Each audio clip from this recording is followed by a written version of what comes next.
तव दास दास म्हणता, माते कशाचे भय, रामा जाईन ज्या स्थळी सुख घना, होईल तेथे जय. रामाया भुवनात्रयी तुझ विणा, नाही तुझा तारक.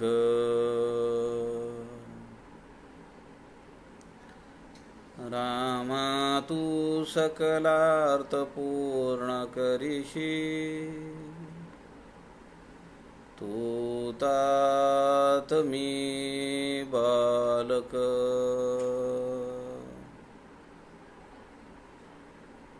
सुखा सारिखे पूर्ण वैराग्य ज्याचे, वसिष्ठापरी ज्ञान योगेश्वराचे.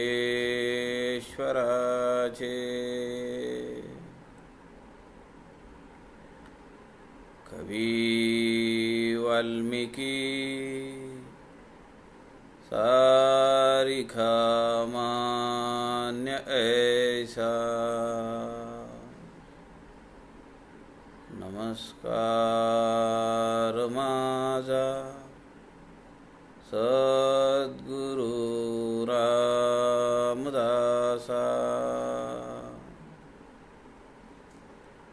मला वाटते अंतरी त्वा वसावे, तुझ्या दासबोधासी त्वा बोध व्हावे. अपत्यापरी पाववी प्रेमग्रासा,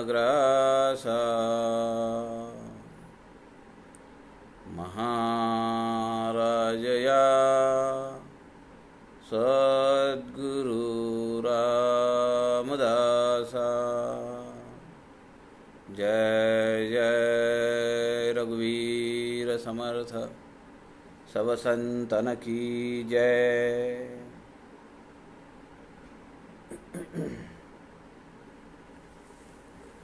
सज्जन हो नमस्कार. सद्गुरु समर्थ रामदास स्वामींच्या वाङ्मयाचा प्रचार प्रसार व्हावा, त्यांच्या अनेक वाङ्मय प्रकाराचं चिंतन व्हावं, या हेतूने आपल्याला आदरणीय प्रवीणजी शास्त्री दिवाकर यांनी संत समागम हे फेसबुक लाईव्ह पेज उपलब्ध करून दिलेलं आहे. आपण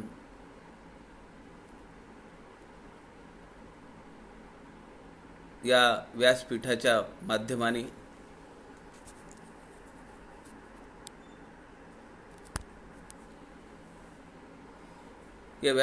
माध्यमातून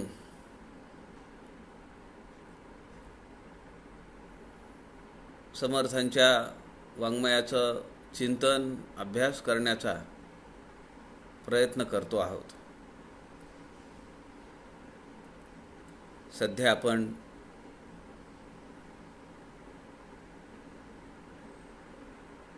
समर्थकृत लघुकाव्य यांचा विचार करतो आहोत.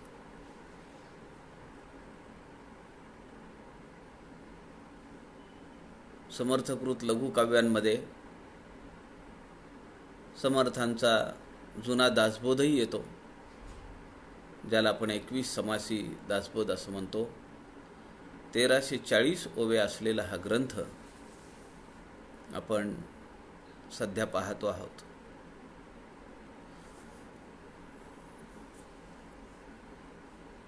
मी काल आपणास म्हणालो की मागील 10 दिवसांपासून असा एकही दिवस गेला नाही की ज्या दिवशी मित्रपरिवारामध्ये, नातेवाईकांमध्ये, कॉलनीमध्ये वाईट बातमी ऐकली नाही, असा एकही दिवस गेला नाही.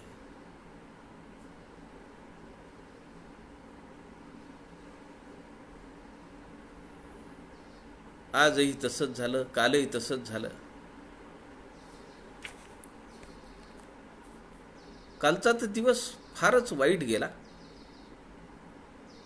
नांदेड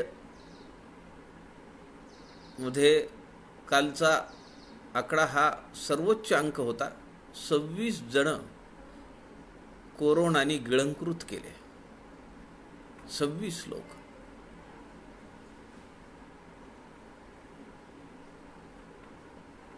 आणि दुसरी गोष्ट म्हणजे माझ्या परिचयातल्या 3घांना कोरोनाने आपल्या कवेत घेतलं. मी विचार करतोय की मागच्या वर्षी याच काळामध्ये एवढं उग्र रूप धारण केलेलं नव्हतं, पण या वर्षी मात्र अत्यंत तीव्र गतीनं आणि मोठा विळखा घालत हे विश्वव्यापी संकट आपल्यावर आलेलं आहे. आपल्या व्यासपीठावरचं हे प्रवचन दररोज ऐकणाऱ्या आणि मला रोज कळवणाऱ्या आदरणीय समर्थ भक्त सौ शैलजा जोशी यांचे यजमान काल गेले.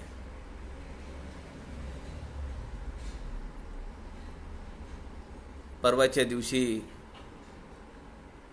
मी त्यांना सकाळी लिहिलं होतं, कारण त्यांनी मला 2 दिवसाखालीच मेसेज टाकला की आम्ही दोघेही आता सध्या हैदराबादला आहोत, यशोदा हॉस्पिटलमध्ये. मी त्यांना लिहिलं, अरे बापरे, एवढ्यात कधी गेलात तुम्ही तिकडे, कधी त्रास झाला,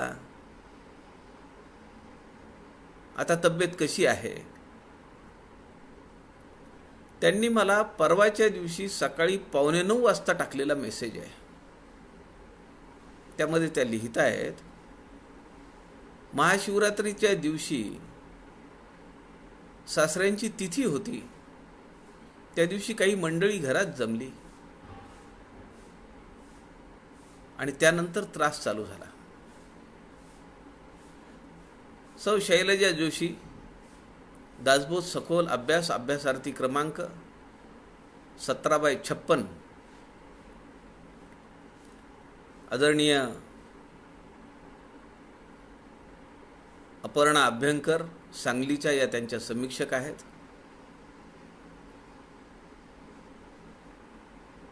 या व्यासपीठावर असलेल्या आदरणीय सौ सुरेखा काकू महाजन या त्यांच्या मनोबोध पत्रद्वारा दासबोध अभ्यास या उपक्रमाच्या त्या समीक्षक होत्या. 2 वर्षाखाली सौ आणि श्री महाजन काका या ठिकाणी आले. आम्ही सौ शैलजा जोशींच्या घरी गेलो नाश्त्यासाठी. त्यांचे यजमान हेमंतराव जोशी, त्यांचा माझा परिचय 10-15 वर्षापासून आहे. कारण माझं क्लिनिक ज्या भागामध्ये आहे तिथंच ते जे महापालिकेचे गाळे आहेत, 2-4 गाळे सोडून त्यांचा एक गाळा होता. अत्यंत मृदुभाषी, निगर्वी व्यक्तिमत्व,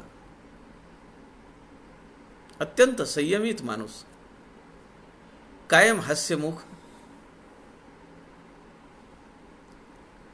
त्यांची अशी अचानक एक्झिट मनाला चटका लावून गेली आहे.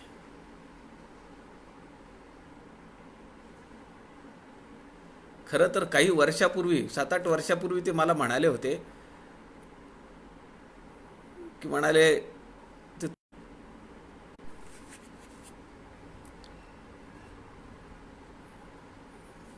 राष्ट्रगुरु समर्थ रामदास स्वामी त्यांना हे सगळं दुःख सहन करण्यासाठी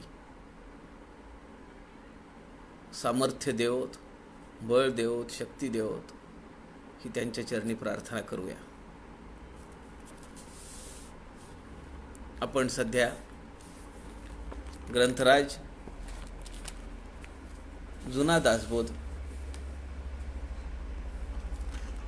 या ग्रंथातील 3ऱ्या समासाचं चिंतन करतो आहोत. काल आपण 20व्या ओवीपर्यंत आलो होतो की वक्ता कसा नसला पाहिजे.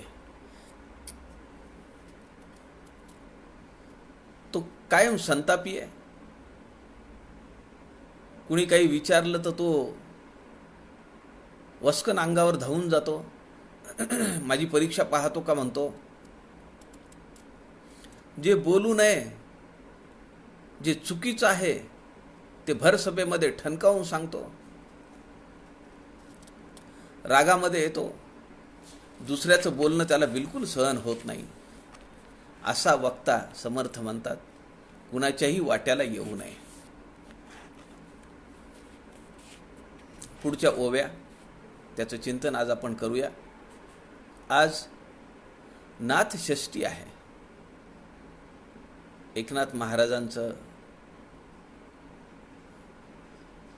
गोदावरी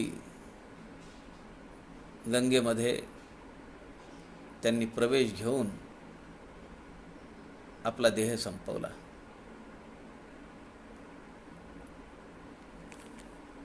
त्यांच्या स्मरणाचंही त्यांच्या चरित्राचाही काही संदर्भ आपल्याला आज या निमित्ताने घेता येईल. श्रीराम समर्थ श्रीराम. होय नव्हे आरंभिली क्रोधे देहशुद्धी विराली. बहुसाल वृष्टी केली सन्मुख माधवे श्रीराम. क्रोधे काळवंडली मुखवटी ऐक्यता वक्रता पावल्या भ्रुकुटी. सीरा कंठी आणि लल्लाटी प्रगट झाल्या बळे श्रीराम. बोलता बोलता नीच उत्तरे ताडीत उठिले परस्परे. श्रोते आणि वक्ते रुधिरे उभे न्हाले श्रीराम. कोल्हाळ उठिला एकसरा केला पुस्तकाचा घुसमारा. थोऱ्या तौके राजद्वारा महापुरुष निघाले श्रीराम. ऐसी क्रोधी अनावरे देहबुद्धीची पामरे. ऐसे वक्तृत्व चतुरे वमन प्राय त्यजावे श्रीराम. हा जो वक्ता आहे समर्थ सांगतायत होय नव्हे आरंभिली क्रोधे देहशुद्धी विराली. बहुसाल वृष्टी केली सन्मुख माधवे. आपण देवळामध्ये उभे आहोत. देवळामध्ये प्रवचन करण्यासाठी बसलेलो आहोत. देवळामध्ये भगवंत समोर आहे. सभा भरलेली आहे आणि त्या ठिकाणी मानापमानाच्या फैरीवरून झोंबाझोंबी चालू झाली. या 3, 21, 22, 23 या 3 चरणांमध्ये समर्थ रामदास स्वामींनी अतिशयोक्ती अलंकार वापरलाय. आपल्याला कदाचित हसू येईल. एखादा प्रसंगही आपल्या डोळ्यासमोर उभा राहू शकेल. आपण अनुभवलेला. लोक हुंबरी तुमरीला येतात. होय नव्हे आरंभिली. मी म्हणतो ते खरं, तू म्हणतो ते खोटं. क्रोधे देहशुद्धी विराली. बहुसाल वृष्टी केली सन्मुख माधवे. भगवंत आहे समोर, पण लाज लज्जा सगळी सोडून दिली आणि भांडणं चालू झाली आहेत. क्रोधे काळवंडली मुखवटी, ऐक्यता वक्रता पावल्या भ्रुकुटी. सिराकंठी आणि लल्लाटी प्रकट झाल्या बळे. बोलता बोलता नीच उत्तरे, ताडीत उठिले परस्परे. श्रोते आणि वक्ते रुधिरे उभे नाले. हानामाऱ्या करून घेतल्या, डोके फुटले. श्रोते आणि वक्ते रुधिरे नाले. परवा होळीच्या निमित्ताने आमच्या नांदेडला हा प्रसंग घडला.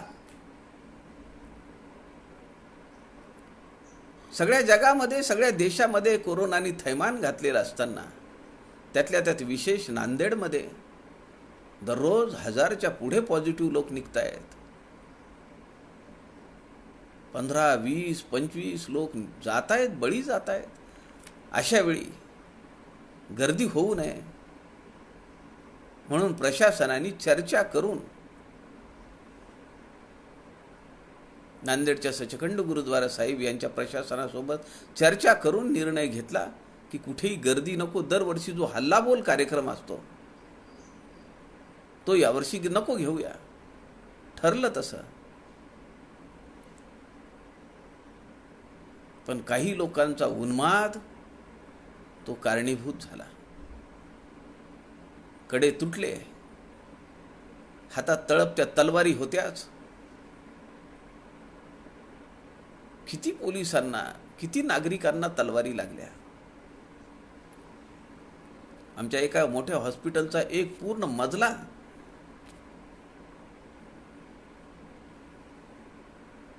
जखमा झालेल्या लोकांनी भरलाय.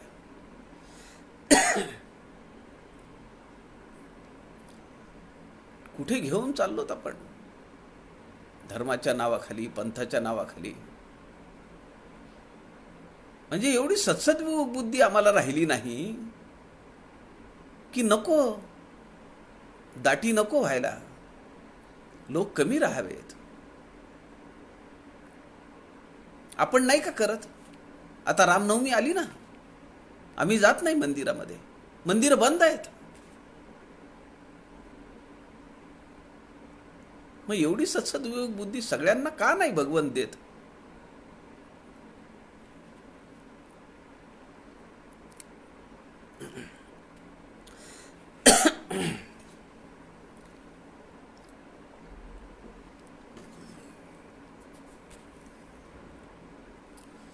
समर्थ करुणाष्टकामध्ये म्हणतात, इति भीती बांडती दीर्घद्वेषे, सदा निंदिती एकमेका निशेषे. बळे बोलती हाकिती घोर घोषे, अहंता गुणे सांडिता ज्ञानतोषे. श्रीराम. बहु जाणते बोलती शास्त्रमते, जनी दाविती आपुले वित्पत्तिते. उणे बोलती शीघ्र कोपे बहुते, बळे मारिती एकमेकासी हाते. श्रीराम. आपला पंथाचा, आपल्या धर्माचा, आपल्या विचारांचा अभिनिवेश प्रकट करण्यासाठी हातापायी करतात लोक. एकमेकाच्या अंगावर धावून जातात, रक्त सांडतं. समर्थांनी वर्णन केलंय, बोलता बोलता नीच उत्तरे, ताडीत उठिले परस्परे. श्रोते आणि वक्ते रुधिरे उभे नाले. ते टीव्हीवर काही चॅनल्सवर हे रोकटोक वगैरे असे काही कार्यक्रम असतात.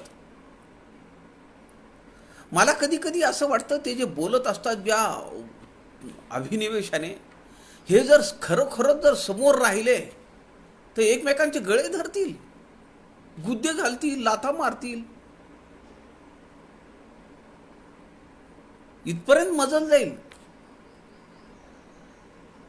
एक बरं असतं की कोण त्याच्या कार्यालयातून बोलतो, कोण घरातून बोलतो, ज्याच्या त्याच्या ठिकाणाहून ती लोक बोलत असतात. पण एवढ्या एकमेकांच्या अंगावर चालत असतात, बोलत असतात. ते जर समोरासमोर राहिले तर द्वेषाने उठतील आणि एकमेकांचे गळे चिरून काढतील. समर्थांनी इथे एक वाक्य दिलेलं आहे, एक चरण दिलेलं आहे, क्रोधे देहशुद्धी विराली. आज नाथ महाराजांची षष्ठी आहे. क्रोधे देह शुद्धी विराली. क्रोधाने देहाची शुद्धी संपली, देह अशुद्ध झाला विचाराने. क्रोधाचा अंमल त्या देहावर चढला. नाथ महाराजांचं कसं आहे, शांतीने देहबुद्धी विराली. शांती ब्रह्म अशी बिरुदावली आहे नाथ महाराजांना. अत्यंत शांत,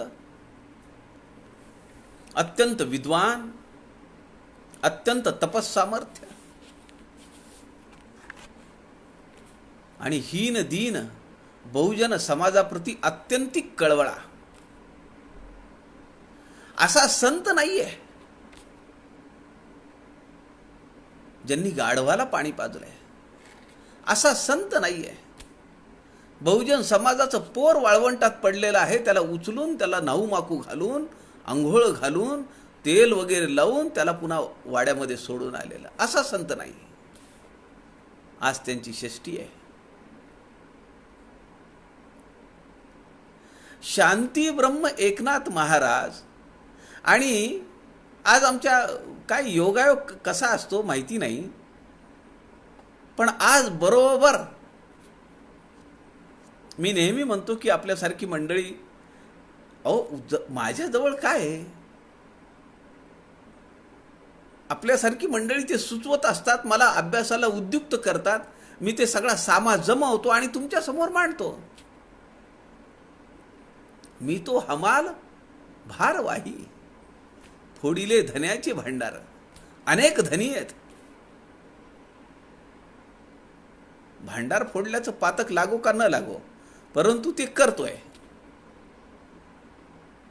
दासचे समीक्षक आदरणीय मिलिंदराव वझलवार नागपूरचे, त्यांनी मला प्रश्न विचारला. ते म्हणाले, समर्थाष्टकामध्ये एक चरण आहे, उद्धव सुतांचं समर्थाष्टक जे आहे त्यामध्ये एक चरण आहे, करी कीर्तने नारदा सारखाची, कदर येऊ परी शांती असे ज्याची, जया वाटते कांचनू केर जैसा, नमस्कार माझा सद्गुरु रामदासा. कदर येऊ परी शांती समर्थ रामदासांच्या जीवनाचा काय संबंध आहे? आणि म्हणले हे कुठे आहे? आता मला आठवलं की लीला काकूंनी हे एकदा सांगितलं होतं, भागवतामधला एक प्रसंग.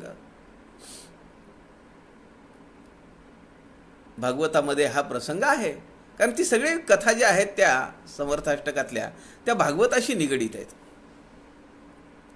म्हणलं आता काय करावं, समर्थच कल्पना देतात, समर्थ युक्ती देतात. जाणत्यापाशी लेहो जाणे, जाणत्यापाशी शिको जाणे.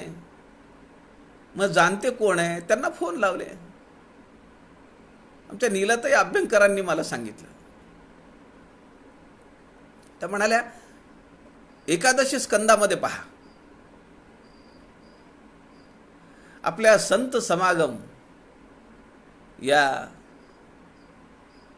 फेसबुक लाईव्ह पेजचे सूत्रधार आदरणीय प्रवीणजी शास्त्री यांनी मला सांगितलं, एकादश स्कंद 23वा अध्याय त्यात बघा म्हणले. गीता प्रेस गोरखपूरचे 2 खंड माझ्याकडे आहेत. एकादश स्कंद पहिल्या शब्दापासून वाचून काढला. कदरियू नावच नाहीये.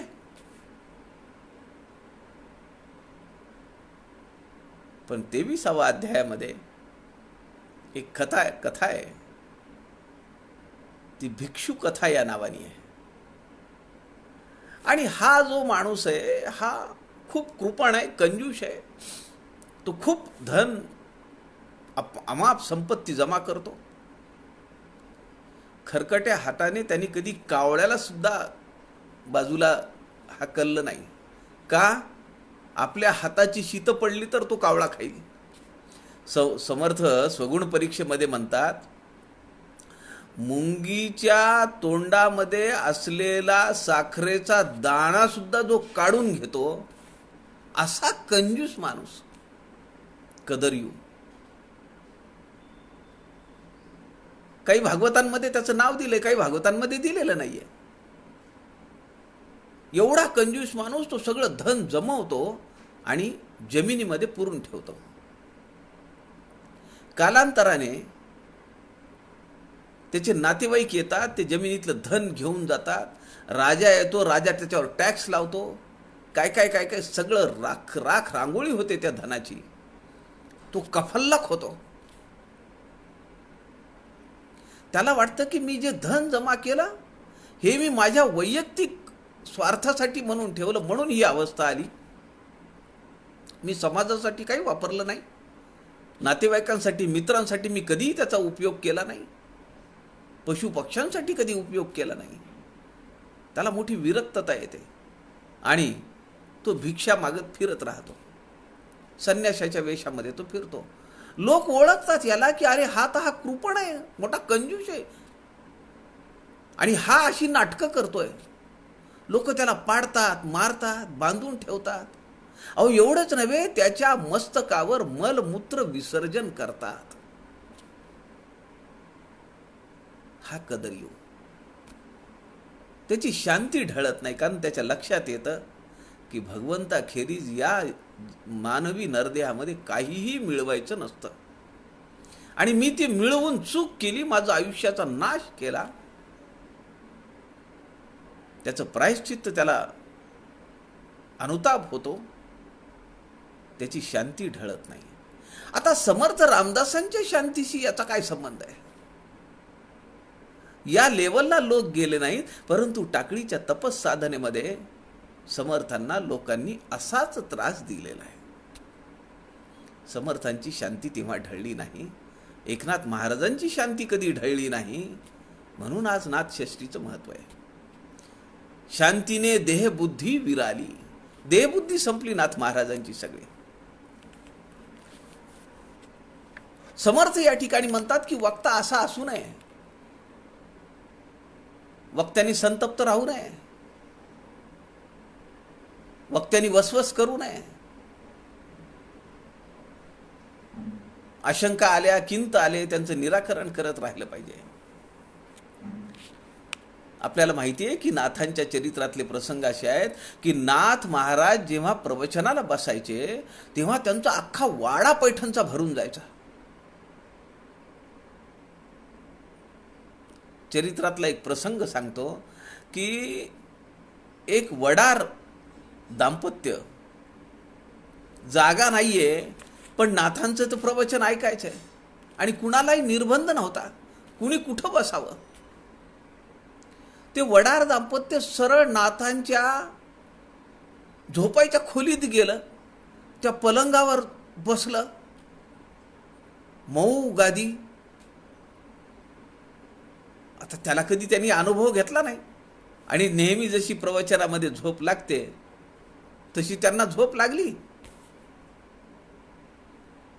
नाथ महाराजांचा सखा शिष्य उद्धव प्रवचन झाल्यानंतर त्या मंचकावर बिछायत करण्यासाठी म्हणून आला. पाहतो तर काय, हे वडार दाम्पत्य तिथं झोपलाय. तो काठी घेऊन आला. तेवढ्यात नाथ महाराज आले. शांती किती आहे. त्यांनी त्याची काठी धरली, आपल्या अंगावरची शाल त्यांच्या अंगावर घातली आणि नाथ महाराज दुसरीकडे झोपायला गेले. जागा नसायची. नाथ महाराजांच्या प्रवचनाला किती गर्दी असायची.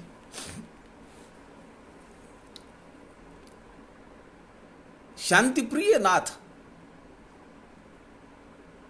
शांती ब्रह्मनाथ.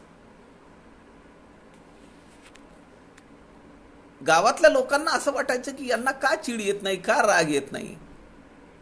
एक दिवशी काही ब्राह्मण मंडळी कुटाळक्या करत बसली होती पाराखाली. तेवढ्यात शेजारच्या गावचा एक माणूस आला. ब्राह्मण होता. त्याच्या मुलाची मुंज करायची होती. त्याला आर्थिक काही निधी उपलब्ध करून द्यायचा होता, सहाय्यता पाहिजे होती त्याला. तो आला, त्यांनी आपली झोळी फिरवली. तो म्हणाला असं असं माझ्या मुलाची मुंज करायची, मला काही मदत करा. तिथले जे टवाळखोर होते ते म्हणाले तुला जरूर मदत करू, तुला लागतील त्यापेक्षा जास्त पैसे आम्ही देऊ, पण एक काम करायचे फक्त. तो म्हणाला बोला ना. म्हणाले, आमच्या गावामध्ये एकनाथ नावाचा ब्राह्मण आहे, त्याला राग येत नाही.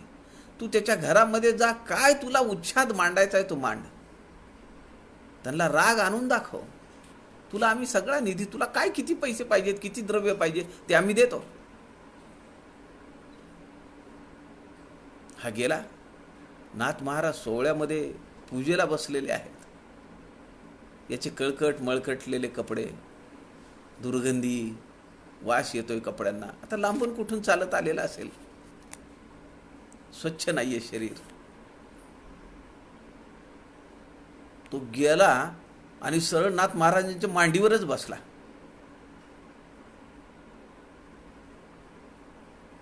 आता काय, आपल्याकडे जर एखाद्या कर्मठ माणसाच्या इथं असं होऊ द्या, ना मांडीवर तर बसणं बाजूलाच राहिलं, त्याला कुणी लागू द्या बरं, कसं होईल.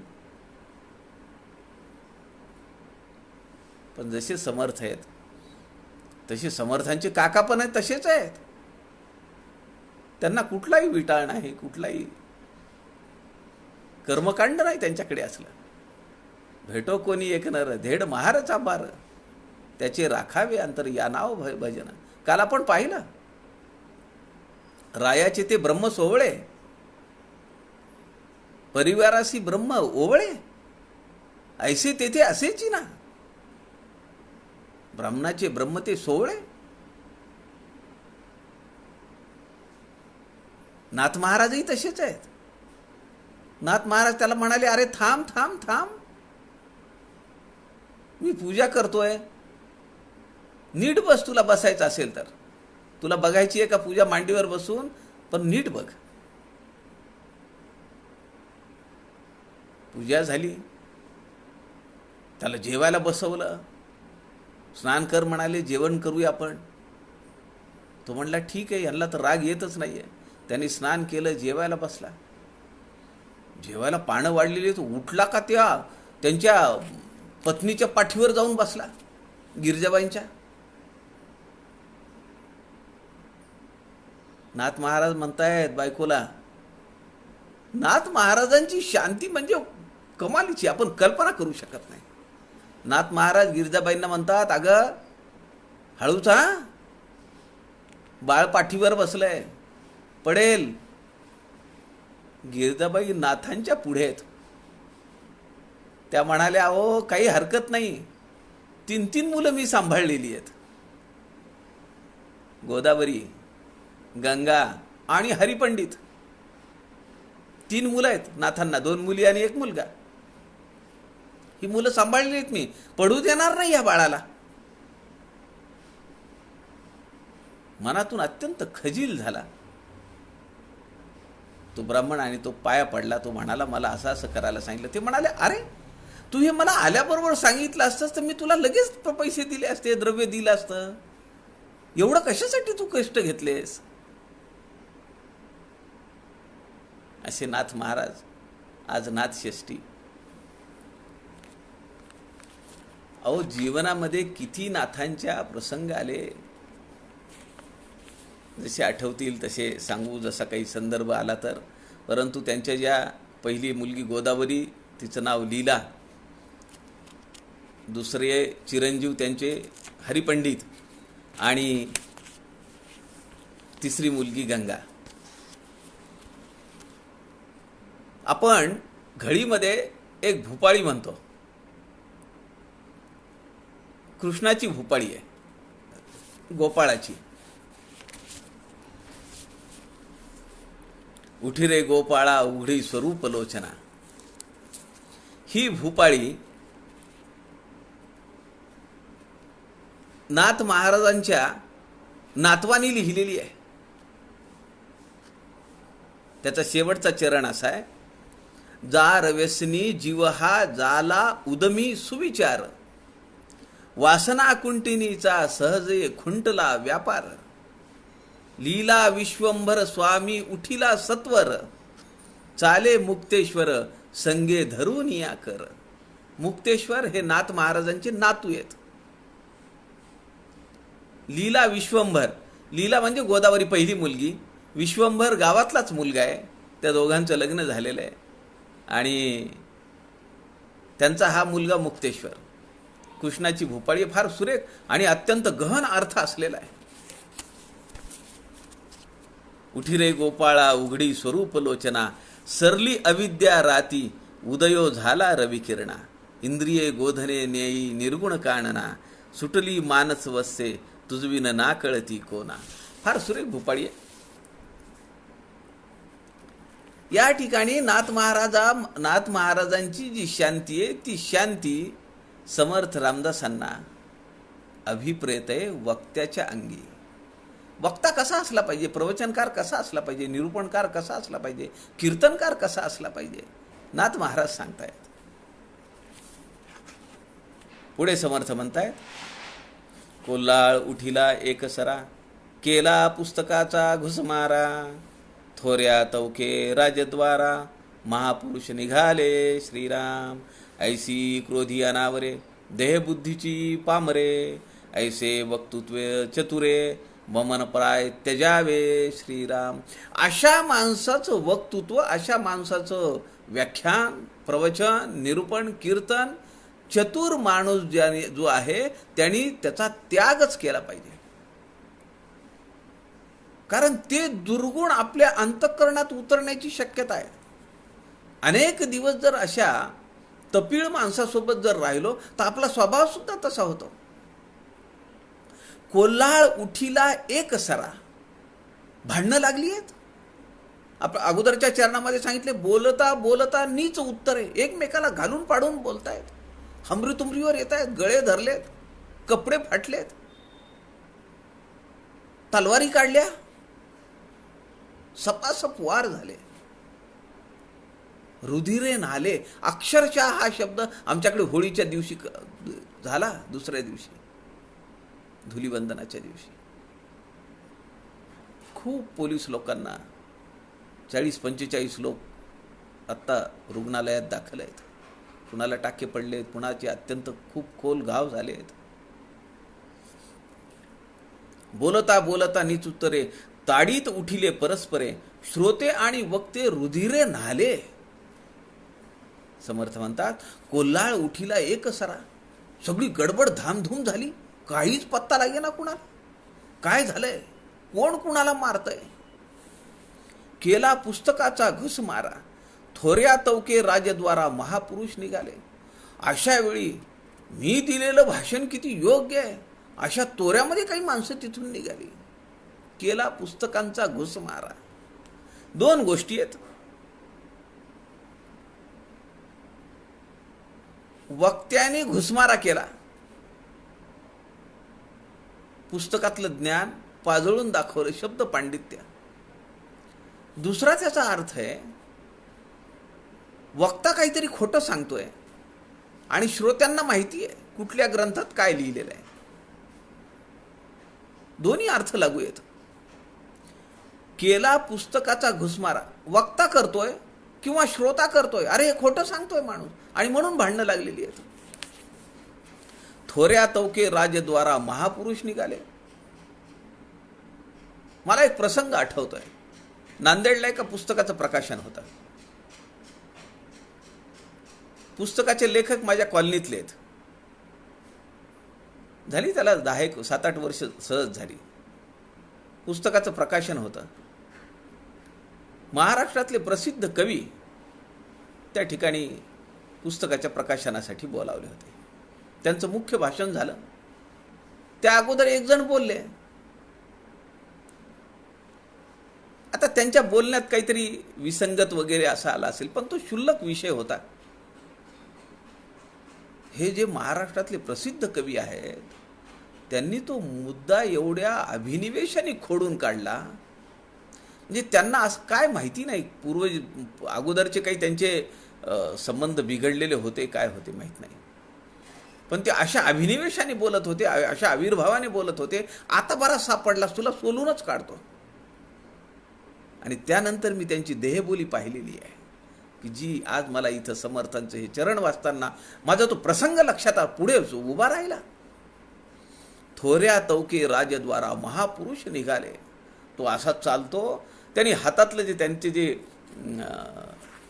पुस्तक जे होतं त्यावर ते त्यांना बोलायचं होतं ना. पुस्तकाचं प्रकाशन झालं. ते पुस्तक व्यासपीठावर बसत असताना त्यांनी अशा देहबोलीतून सोडलं, असं फेकून दिल्यासारखं, आणि कशी बाजी मारली असा आविर्भाव आपल्या चेहऱ्यावर दाखवला. मला तो प्रसंग हा चरण वाचताना आठवला. ऐसी क्रोधी अनावरे, देह बुद्धीची पामरे, ऐसे वक्तृत्व चतुरे, वमन प्राय त्याजावे. नाथ महाराजांचे जे चिरंजीव आहेत हरिपंडितांना असं वाटतं की नाथांनी प्राकृत मराठी भाषेमध्ये बोलू नये, परान्न घेऊ नये, बहुजन समाजाला स्पर्श करू नये. आणि जेव्हा आपले वडील ऐकत नाहीत हे लक्षात आल्यानंतर हरिपंडित आपलं घर सोडून बायको मुलांसह काशीला निघून गेलेले. आपण विचार करू शकतो की ज्या माणसाच्या प्रवचनाला अख्खा वाडा भरत होता, ज्या माणसाची विद्वत्ता किती, तपाचरण किती, शूलभंजन पर्वतावर एक काळा अत्यंत जहरीला नाग यायचा आणि जिथं ध्यानस्थ बसलेले आहेत महाराज, त्यांच्या देहाला विळखा घालून आपला फडा त्यांच्या मस्तकावर धरायचा. एवढी विद्वत्ता, एवढा अधिकार असलेले आपले वडील, पण मुलाच्या लक्षात येतंय का? देहबुद्धीची पामरे, समर्थ सांगतायत. घर सोडून निघून गेला बायका मुलांसह. लोक बोलले असतील का नाही, चर्चा झाली असेल पैठणात, काय विद्वत्ता आहे, पण बघा मुलगा घर सोडून गेला. नाथ महाराज गेले. ते म्हणाले, ठीक आहे, मला तुझी दोन्ही अटी मान्य आहेत की मी कुणाकडेही काही खाणार नाही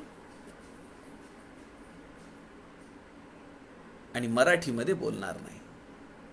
तू बोल संस्कृतमध्ये, तू घरी चल. मुलाला, सुनेला, नातवांना नाथ महाराजांनी काशीवरून आपल्या गावी आणलं. आणल्यानंतर हरिपंडित जेव्हा प्रवचन करायला बसायला लागला, ज्या व्यासपीठावरून नाथ महाराजांनी प्रवचन केली त्याच व्यासपीठावरून त्यांचे चिरंजीव हरिपंडित बोलायला लागले. आणि संस्कृताचे गाडे अभ्यासक 5-6 मंडळी जर सोडली तर कुणी कुत्रही फिरके ना तिकडे. काही दिवसानंतर हरिपंडितांच्या लक्षात आलं की आपल्या वडिलांची विद्वत्ता किती, आपला अधिकार किती आहे त्यांचा.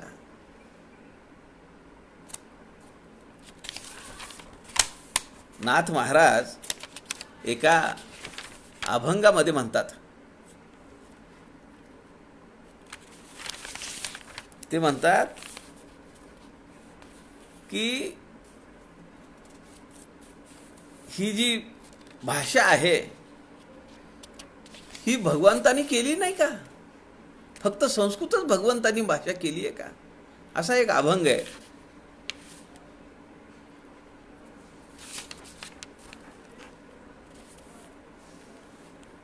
त्यामुळे नाथ महाराजांना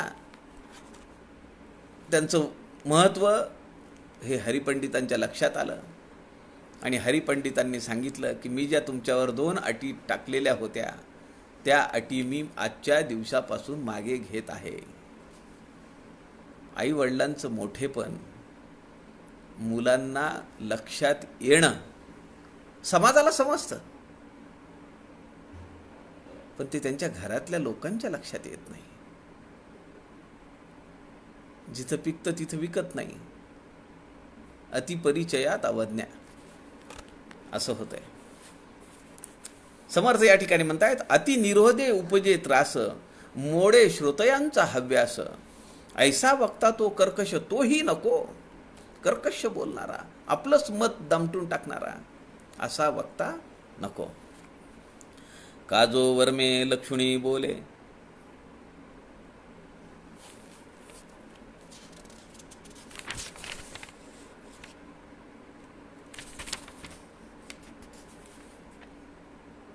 मधल्या 2 ओव्या राहिल्या. आपण पाहिलं की आशा धरुनी वक्ता बोल, कोल्हाळ उठीला एकसरा, केला पुस्तकाचा घुसमारा, थोऱ्या तवके राजद्वारा महापुरुष निघाले, ऐसी क्रोधे अनावरे, देहबुद्धीची पामरे, ऐसे वक्तृत्व चतुरे, वमन प्राय तेजावे. उलटी केल्याप्रमाणे त्याचा त्याग करायला पाहिजे. पुढे समर्थ म्हणतात, आपण क्रियेसी अंतरले आणि वक्तृत्वाचे भरी भरले, तया श्रवणे श्रोते झाले, वक्तया ऐसे श्रीराम. आशा धरुणी वक्ता बोले, तेथे श्रोते नागवले, शृंगारिक श्रवणे चेवले, साधक जैसे श्रीराम.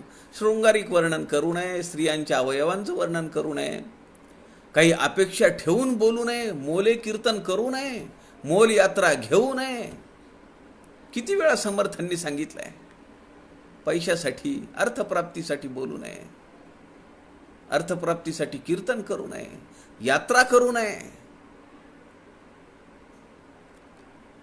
मराठी भाषेमध्ये बोललं म्हणजे काय झालं, लोकांना समजतं ते. समर्थ नाथ महाराज एका अभंगामध्ये मी जे तुम्हाला म्हणत होतो, नाथ महाराज म्हणतात, वेदवाणी देवे केली, वेदवाणी देवे केली, येर काय चोरापासून झाली. बाकीची भाषा काय चोरांपासून झाली का. सकळ वाचा वदवी देव, का वाढवावा अहंभाव.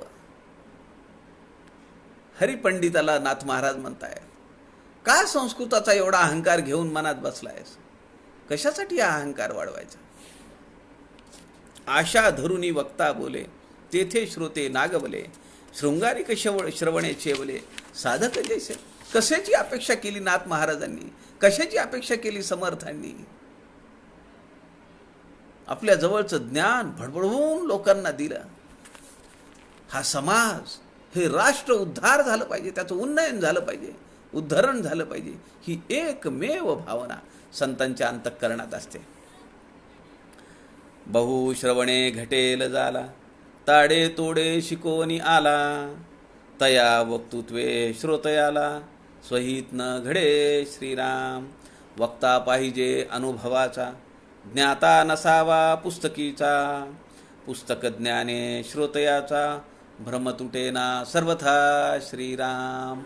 ही मात्र वस्तुस्थिती आहे. जोपर्यंत काही प्रचिती येत नाही तोपर्यंत बोलणं जमत नाही. पण काही लोक दाटून करतात हे सगळं. शब्द पांडित्य असतंय, शब्दांची इमले रस्ता येतात, 4 पुस्तकं वाचलेली असतात, त्यांचे संदर्भ काढलेले असतात आणि त्यावर ते सभा गाजवतात.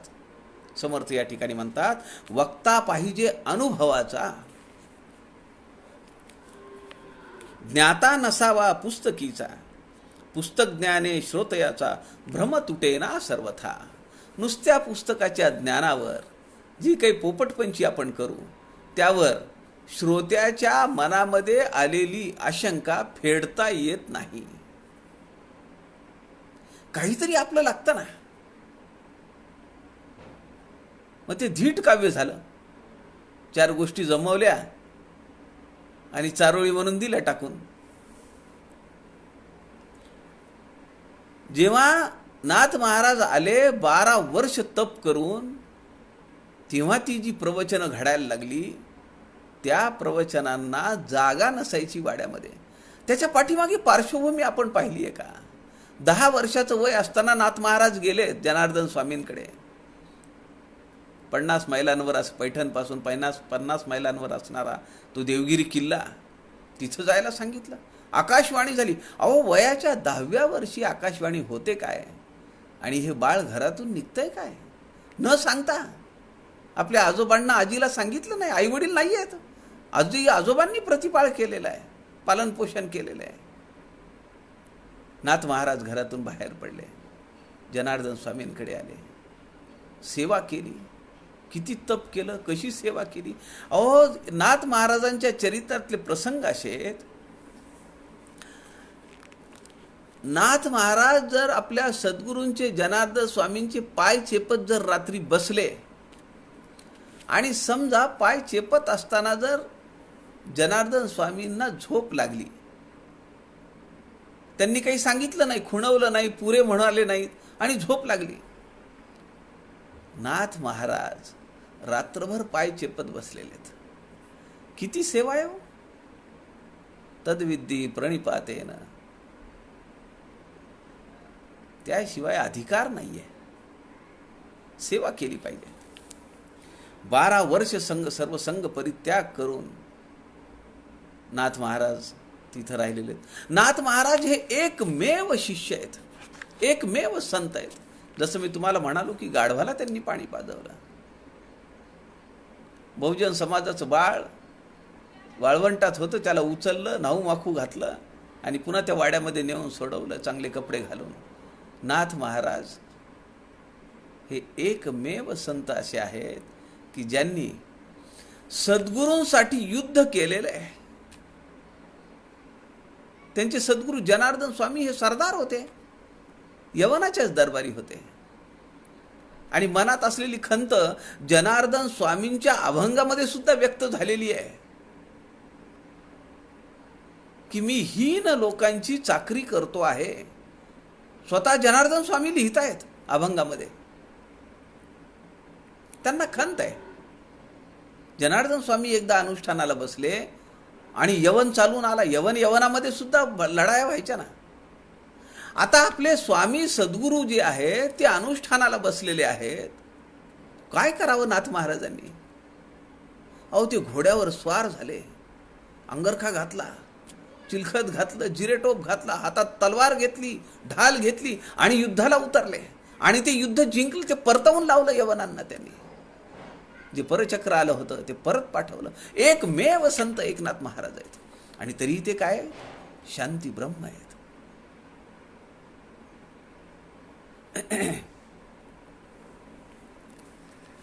अत्यंत विलक्षण सेवा एकनाथ महाराजांनी केलेली आहे. एकनाथ महाराजांकडे आपल्याला माहिती आहे रात्रभर ते जागे राहिले. 1 पैशाचा घोळ येत होता. एकनाथ महाराज उत्तम ऑडिटर आहेत. 1 पैशाचा घोळ येत होता, तो त्यांनी रात्रभर बसून शोधला. किती सेवा करावी. सद्गुरू म्हणाले चल माझ्यासोबत तीर्थयात्रेला. सद्गुरूंसोबत तीर्थयात्रा केली. सद्गुरूंनी सांगितलं प्रपंच कर. प्रपंच केला. सद्गुरूंचा शब्द खाली पडू दिला नाही. अफाट ग्रंथलेखन केलेलं आहे. कशाच्या बळावर केलं? समर्थ या ठिकाणी म्हणतात वक्ता पाहिजे अनुभवाचा, ज्ञाता नसावा पुस्तकीचा, पुस्तक ज्ञाने श्रोतयाचा, भ्रम तुटेना सर्वथा. आपला काही अभ्यास असला पाहिजे, आपलं स्वतंत्र चिंतन असलं पाहिजे. नाथ महाराजांनी एकनाथी भागवत 11 स्कंधावर केलेली टीका ही 18,800 श्लोकांची आहे.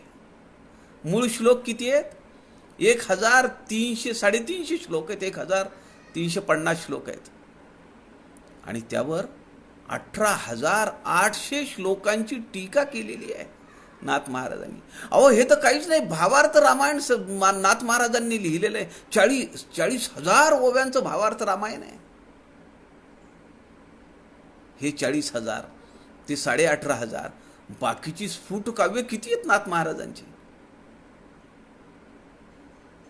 किती लोक साहित्य रचना आहेत. 80 वर्षाचं आयुष्य जगले नाथ महाराज. रुक्मिणी स्वयंवर, हस्तामलक, गीतासार, आनंदधारा अनेक ग्रंथ नाथ महाराजांच्या नावावर आहेत. असे नाथ महाराज समर्थ या ठिकाणी सांगतायत का वक्ता वक्तृत्वाचे भरी, भरोनी श्रोता निरोध करी, तेणे श्रोता धाकधरी, पुन्हा न ये श्रवणी श्रीराम. हरिपंडितांच्या प्रवचनाची सुरुवात झाली की लोक उठून पळायला लागले. तेणे श्रोता धाकधरी, पुन्हा न ये श्रवणी. अतिनिरोधे उपजे त्रास, मोडे श्रोतयांचा हव्यास, ऐसा वक्ता तो कर्कश, तोही नको श्रीराम. काजो वर्मे लक्षुणी बोले, तेणे श्रोते क्रोधासी आले, आपणही लक्षू निघाले, वर्मे वक्तयाची श्रीराम. काजे रुचेना श्रोतया मनी, ते दाटुनी लावी लावणी, तेणे उपजे अत्यंत काणी, श्रोते उठोनी पळती श्रीराम. समर्थ म्हणता श्रोत्यांना जे रुचत नाही ते वक्त्यांनी बोलू नये.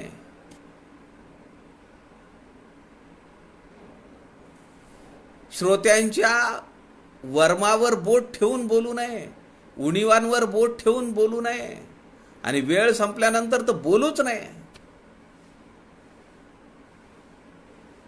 मग आता एवढं जर समर्थ सांगत असतील, नाथ महाराज सांगत असतील, तर आपण 4 वाजल्याच्या नंतर पुन्हा बोलावं कसं? नाही तर मग आपल्यामध्ये आचरणात काही बदल झालाय असं समर्थ म्हणतात. क्रिया पालटे तत्काळ करून ऐकावं असं वाटलं. ते जे चेहऱ्यावर,